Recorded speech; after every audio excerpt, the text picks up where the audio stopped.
Finally বন্ধুরা আমার রান্নাটা হয়ে গেছে, সবাইকে দেখাচ্ছি, দাঁড়াও। এই যে এখানে উচ্ছে ভাজা, ডিম ভাজা, এখানে ডালটা মসুর ডাল, এখানে মাংস,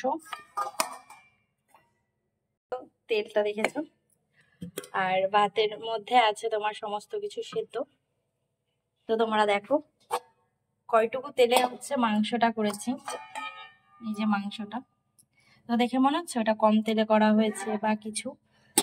হাতাটাও সরাই। এই যে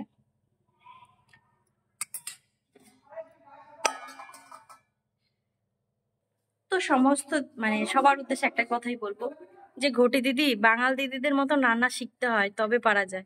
আর ঘটিদের শুধু বাঙাল বাঙাল করলে চিল্লালে হয় না, ঠিক আছে? একটু বাঙালদের কাছ থেকে শিখেও যেতে পারো, যে কিভাবে অল্প তেলে বা কিভাবে বাড়িতে একদিন বাজার না থাকলে রান্না করতে হয়, সেটুকুনি বাংলাটা ভালো করে জানে। চলো টাটা। আর প্লিজ কেউ মাইন্ড নেবে না কথাটা।